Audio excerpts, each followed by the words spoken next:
আসসালামু আলাইকুম, কেমন আছো সবাই? আশা করি সকলে ভালো আছো। তোমাদের জন্য ফিজিক্সের মডেল টেস্ট 1 নিয়ে চলে আসলাম আমি রিফাত। তো আজকে আমরা এই ফিজিক্সের মডেল টেস্ট সম্পর্কে 15 টা এমসিকিউ এবং 15 টা সিএকিউ নিয়ে আলোচনা করব। তো চলো পরবর্তী পৃষ্ঠায় যাওয়া যাক। এখানে বলছে মুক্তভাবে পড়ন্ত বস্তুর দ্বিতীয় ও তৃতীয় সেকেন্ডে অতিক্রান্ত দূরত্বের অনুপাত কত? দ্বিতীয় আর তৃতীয় সেকেন্ডে। এই দ্বিতীয় এবং তৃতীয় সেকেন্ডে অতিক্রান্ত দূরত্বের অনুপাত। এখানে ইউ দেয়া নাই। সো আমরা ইউ ইকুয়াল টু 0 ধরবো। আর আমরা জানি s equal to u plus half a t square. সুতরাং s two equal to 0 plus half g into 4 minus 1 shortcut সমান আসে হলো 3/2। আবার এস থ্রি সমান 0 প্লাস হাফ 2 গুণ 3 মাইনাস 1 সমান 5/2। অতএব s two by s three সমান 3/2 বাই 5/2 সমান আমাদের উত্তর আসে হচ্ছে 3/5। তাহলে 3/5 আছে কততে? 3:5। এই যে সি, উত্তর হবে সি। দ্বিতীয়টা বলছে শব্দের বেগ বনাম সময়ের লেখচিত্রের ঢাল। শব্দের বেগ বনাম সময়ের লেখচিত্রের ঢাল কত? এটা উত্তর হবে 0। এটা মুখস্থ করে নিবা, তাছাড়া আর কিছু নাই। তারপরে বলছে 10 গ্রাম ভরের একটি বুলেট 8 ms ইনভার্স 1 বেগে কাদার ভিতরে 3 ms ইনভার্স 1 3 মিটার প্রবেশ করার পর এর বেগ অর্ধেক কমে যায়। বাধাদানকারী বলের মান কত? সো বাধাদানকারী বল বের করতে হলে আমাদের সূত্র লাগবে। আমরা ত্বরণ বের করতে হবে আগে। ত্বরণ হচ্ছে ইউ মাইনাস ভি, আমরা যত সংক্ষেপিত করতে পারি করে নেব, বাই 2s। এখানে ইউ এর মান 8, 8 স্কয়ার মাইনাস 4 স্কয়ার বাই 3 গুণ 2। একবারে আমাদের উত্তর আসে হচ্ছে 8। সো আমরা জানি এফ সমান, বাধাদানকারী বল বলছে এফ সমান এম এ। এম এর মান আমাদের দেওয়া আছে হচ্ছে, এম এর মান বলছিল হচ্ছে 10 গ্রাম। এটা আমাদের 1000 দ্বারা ভাগ দিলে কেজিতে হিসাব করতে হয়, কেজি থেকে মিটার গ্রামে হিসাব করতে হলে 1000 দ্বারা ভাগ দিতে হবে। ভাগ দিলে পরে হচ্ছে 0.01 আসে। আর এর মান আমরা পাইলাম হলো 8। তো এটার উত্তর আসে হচ্ছে 0.08 নিউটন। এটা উত্তর আসে, উত্তর আছে হচ্ছে বি নাম্বারে, এটা সঠিক উত্তর। তো বাধাদানকারী বলের মান হচ্ছে 0.08 নিউটন।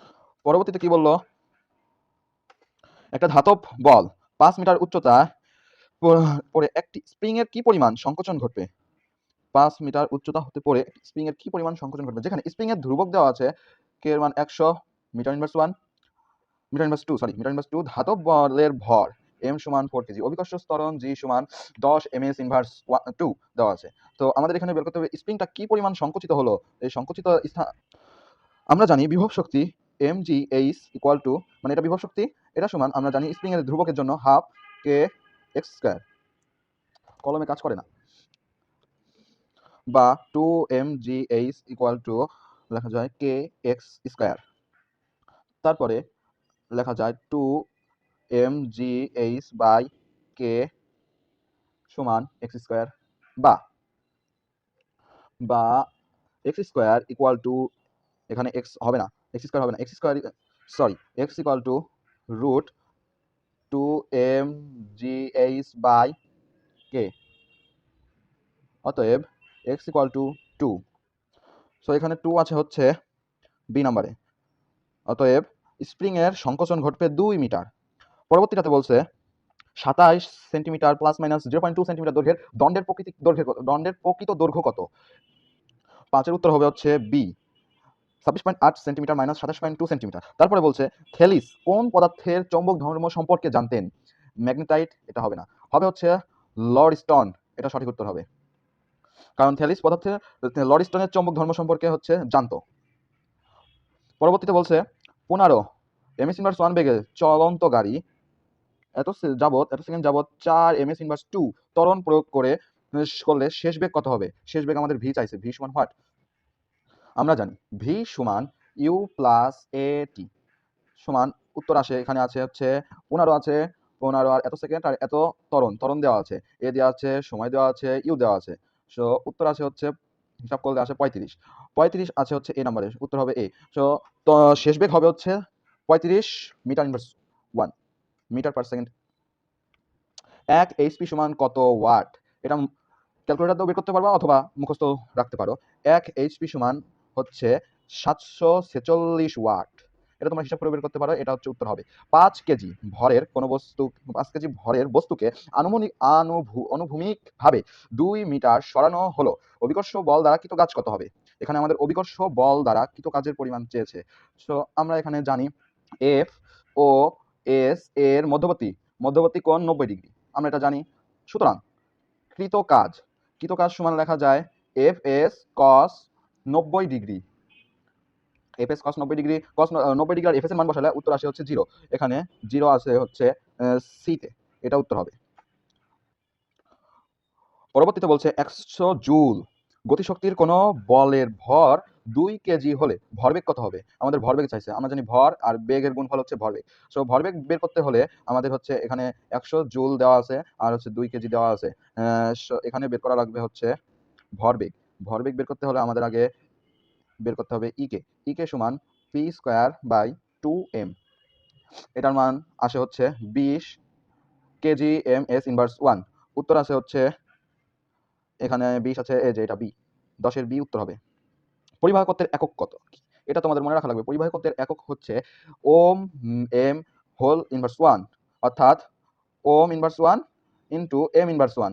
একসাথে সবগুলো লেখা যায় ওম এম হোল ইনভার্স 1, একবারে লেখা যায়। এটা তোমাদের মুখস্থ রাখা লাগবে। সেপ্টেম্বর মাসে 10 ওয়াটের একটি বাল্ব দৈনিক 10 ঘন্টা করে চালালে কত ইউনিট ব্যয় হবে? এটা একটা সুন্দর অঙ্ক। আমরা জানি ডাব্লিউ সমান পিটি সমান 10, এখানে বলছে 10 ওয়াট 10 ঘন্টা করে, 10 গুণ 10 দিয়ে দিব নিশ্চিন্তে। আর বলছে সেপ্টেম্বর মাস, তার মানে এক মাস সমান 30 দিন, 30 গুণ বাই, আমরা জানি সূত্রে 1000। সো এটার উত্তর আসে হচ্ছে 3 ইউনিট। 3 ইউনিট আছে, 3 ইউনিট, অ্যান্সার হবে বি, 3 ইউনিট। পরবর্তীতে বলছে ধারকের দুই পাতের মাঝে কি ধরনের পদার্থ থাকে? ধারকের দুই পাতের মাঝে অপরিবাহী পদার্থ থাকে, অপরিবাহী পদার্থ, এটা তোমাদের মুখস্থ রাখা লাগবে, অপরিবাহী পদার্থ। এখানে 10 ওহম দেওয়া আছে, এটা R1 ধরে নিলাম, এটা R2 ধরে নিলাম, আর এখানে 20 ভোল্ট দেওয়া আছে, ভি দেওয়া আছে, R1 R2 দেওয়া আছে। চিত্রের বর্তনীতে তড়িৎ প্রবাহের মান কত? তড়িৎ প্রবাহের মান চেয়েছে আই চেয়েছে আই। আমরা জানি আই সমান ভি বাই আর। এখানে আমরা জানি আই সমান ভি বাই আর। এখানে আরটা হচ্ছে তুল্যরোধ বের করতে হবে। তুল্যরোধ যেহেতু এখানে শ্রেণীতে রয়েছে, তো 10 যোগ 10 দিলে আমরা জানি 20 আছে, তুল্যরোধ হচ্ছে 20। এখানে ভির মান আমরা জানি দেওয়া আছে হচ্ছে 20 ভোল্ট, 20 ভাগ 20, উত্তর 1 আসে, এই যে 1 অ্যাম্পিয়ার হবে, সি নাম্বার। সঞ্চালন লাইন ভোল্টেজ 3 গুণ বাড়ালে সিস্টেম লস কত গুণ হবে? সিস্টেম লস 3 গুণ বাড়ালে সিস্টেম লস আমরা জানি ডাব্লিউ সমান ভি এল টি, আবার জানি ভি সমানুপাত 1/i, সেই হিসেবে আই স্কোয়ার আর সমানুপাত 1/v² ইন্টু আর। অতএব 1/3 + 1 হোল স্কোয়ার ইকুয়াল টু 1/16। 3 গুণ যদি সিস্টেম বাড়ালে সিস্টেম লস হবে কত চেয়েছে? সিস্টেম লস 3 গুণ এখানে বলছে, এই জন্য সিস্টেম লস সেহেতু হবে হচ্ছে 1/16 গুণ। তড়িৎচালক বলের মাত্রা কোনটি? এটা মুখস্থ রাখা লাগবে। তড়িৎচালক বলের মাত্রা হচ্ছে M L square T inverse 3 I inverse 1, এই নাম্বার। 5 ওম রোধের একটি তামার তারকে টেনে 3 গুণ লম্বা করা হলে এর নতুন রোধ কত হবে? 5 ওম, আর এর মান দেওয়া আছে 3 গুণ লম্বা করা হলে এর রোধ হবে হচ্ছে এই সূত্র দিয়ে A1/A2 সমান L1/L2। এই সূত্র দিয়ে হিসাব করলে আমাদের উত্তর চলে আসবে হচ্ছে 17C 45।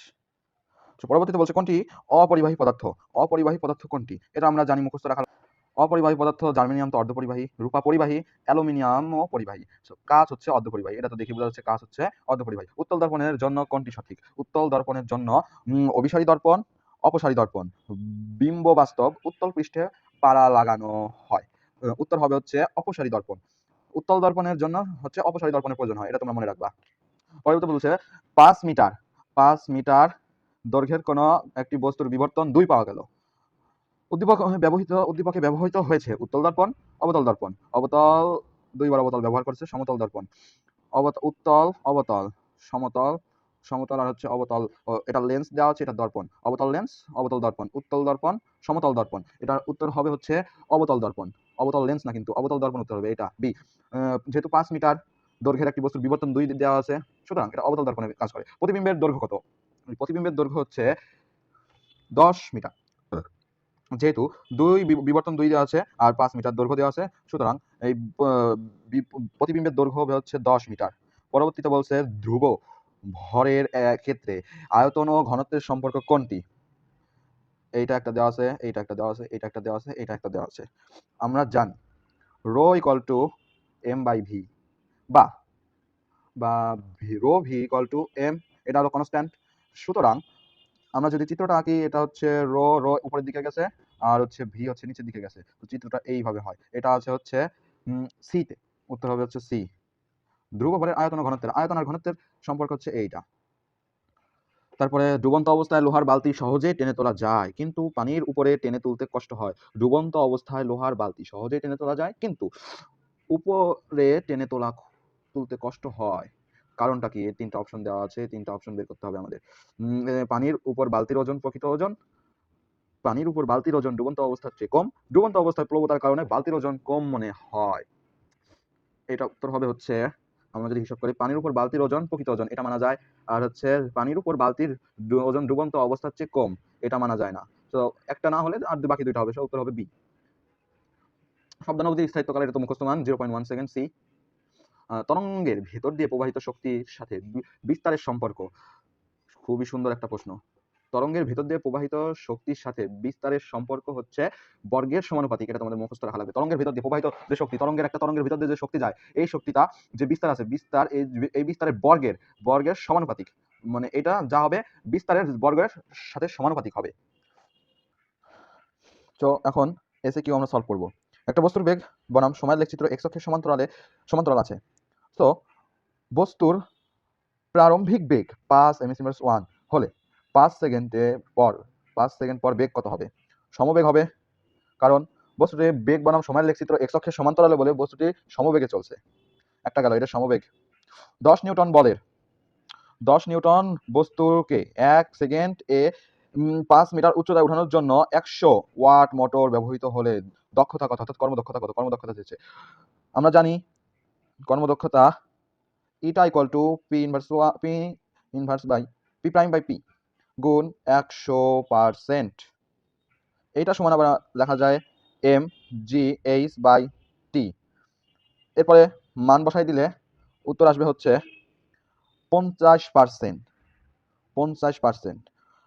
সুতরাং কর্মদক্ষতা 50%। একটি তারের দৈর্ঘ্য 2 মিটার দেওয়া আছে, তারের দৈর্ঘ্য। প্রস্থচ্ছেদের ক্ষেত্রফল দেওয়া আছে 0.01 মিটার স্কয়ার।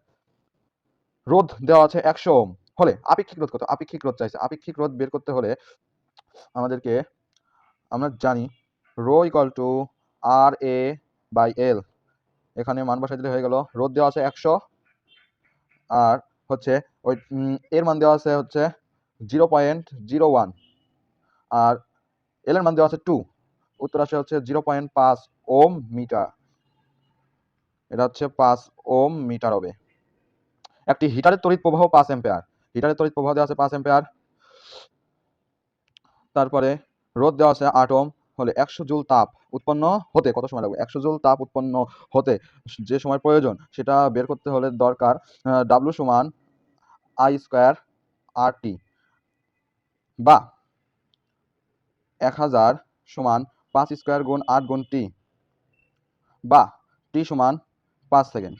সুতরাং হিটারের তড়িৎ প্রবাহ যদি 5 অ্যাম্পিয়ার হয় আর রোধ 8 ওহম হলে 1000 জুল তাপ উৎপন্ন করতে হচ্ছে 5 সেকেন্ড সময় লাগবে, মাত্র 5 সেকেন্ড।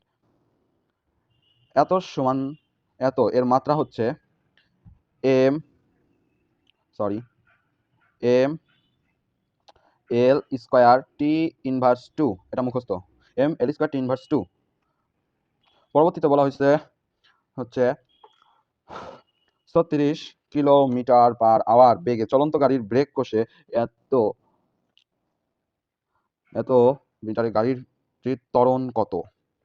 এত সেকেন্ডে গাড়িটির ত্বরণ কত? এটা বের করার জন্য হচ্ছে আমরা জানি ভি সমান ইউ প্লাস এটি, এটা জানি। এখন হচ্ছে ভির মান হচ্ছে 0, ইউর মান দেওয়া আছে, ইউর মান হচ্ছে যে এত, ইউর মান এত নয়, হ্যাঁ ইউর মান হচ্ছে এত, আর হচ্ছে এটা হচ্ছে টি। সুতরাং এটা লেখা যায় হচ্ছে 10 কিলোমিটার পার আওয়ার সমান হচ্ছে 36 কিলোমিটার পার আওয়ার সমান হচ্ছে 10 ms ইনভার্স 1, 10 প্লাস এ আর টির মান হচ্ছে 50। অতএব এ সমান হচ্ছে -0.2 মিটার পার সেকেন্ড স্কোয়ার। তাহলে হচ্ছে এটা হচ্ছে -0.2 মিটার পার সেকেন্ড স্কোয়ার। সমতল দর্পণ হতে লক্ষ্যবস্তুর দূরত্ব 6 মিটার হলে লক্ষ্যবস্তু ও বিম্বের দূরত্ব কত? সমতল দর্পণ হতে লক্ষ্যবস্তুর দূরত্ব আছে 6 মিটার।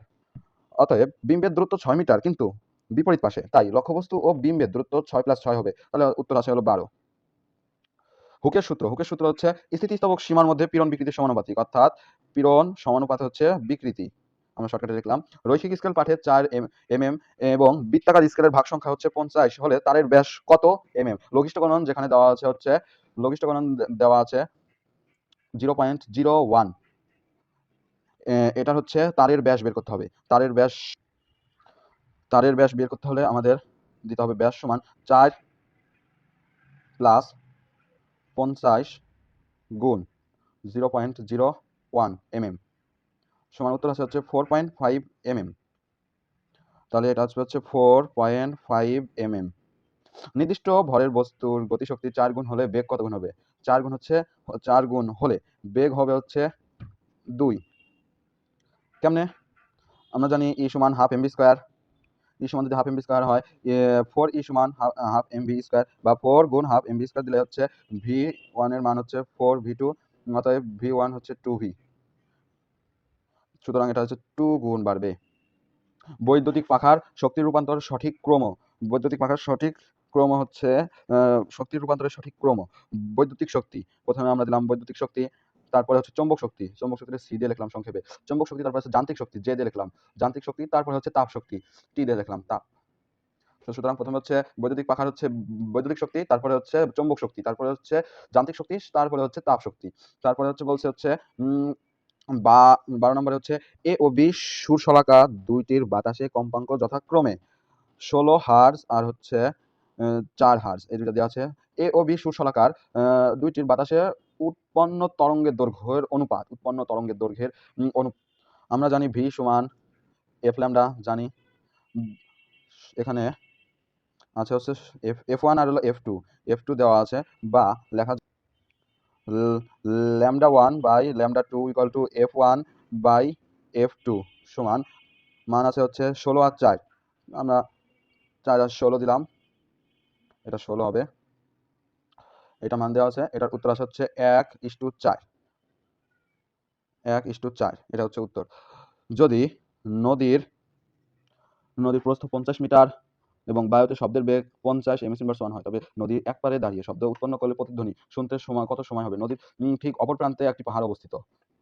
নদীর ঠিক অপর প্রান্তে পাহাড়ে হচ্ছে শব্দের প্রতিধ্বনি হয় 50 মিটার। নদীর প্রস্থ দেওয়া আছে 50 মিটার, আর বায়ুতে শব্দের বেগ দেওয়া আছে 50 m/s। আমরা জানি 2d সমান vt। আমরা জানি 2d সমান, বা t সমান 2d/v সমান 2 গুণ d এর মান আছে হচ্ছে 50, 2 গুণ 50 বাই এখানে ভির মানও হচ্ছে 50, 50 কাটা, উত্তর হচ্ছে 2 সেকেন্ড। এটা হবে হচ্ছে 2 সেকেন্ড। প্রতিধ্বনি শুনতে সময় হচ্ছে 2 সেকেন্ড। তারপরে হচ্ছে 14 কেজি ভরের একটি বস্তু পানিতে নিমজ্জিত করলে এর ওজন অর্ধেক হয়ে যায়। পানির প্লবতা কত? অভিকর্ষ ত্বরণ যেখানে দেওয়া আছে জি সমান 10 m/s2, পানির প্লবতা চেয়েছে, প্লবতা 10 কেজি ভরের বস্তু দেওয়া আছে, তাহলে হচ্ছে বাতাসে বস্তুটির ওজন 10 গুণ 10 হবে সমান 100। 100 লেখা যায় 10 গুণ 10, আর হারানো ওজন বা প্লবতা সমান লেখা যায় হচ্ছে 100 মাইনাস হাফ গুণ 100 সমান লেখা যায় হচ্ছে 50 নিউটন। এটার উত্তর হবে হচ্ছে 50 নিউটন। প্লবতা হচ্ছে 50 নিউটন। গোলীয় দর্পণের প্রতিফলক পৃষ্ঠের মধ্যবিন্দুকে কি বলে? সুন্দর একটা প্রশ্ন, মুখস্থর মতো। গোলীয় দর্পণের প্রতিফলক পৃষ্ঠের মধ্যবিন্দুকে কি বলে? অবশ্যই মেরু বলে। কারণ দেখো, এই যে একটা গোলীয় দর্পণ নিলাম, এই পাশে এই দিলাম, এই যে প্রতিফলক পৃষ্ঠ, এইটাকে বলা হয় হচ্ছে মেরু। এই যে স্থানটা দেখতেছো, এটা হচ্ছে মেরু বলে এইটাকে। এই যে এখানে যেটা আছে, এটা হচ্ছে মেরু। এটাকে বেশিরভাগ সময় পি দ্বারা প্রকাশ করা হয়। তো এটা উত্তর হবে হচ্ছে মেরু। গোলীয় দর্পণে প্রতিফলক পৃষ্ঠে, এই যে প্রতিফলক পৃষ্ঠ, একে হচ্ছে এর মধ্যবিন্দু, এই যে মধ্যবিন্দু, এই মধ্যবিন্দুকে হচ্ছে বলে পি, সরি, এই মধ্যবিন্দুকে হচ্ছে মেরু বলে। তো আজকের ভিডিও এই পর্যন্তই। আল্লাহ হাফেজ। সামনের ভিডিওতে ইনশাআল্লাহ দেখা হবে।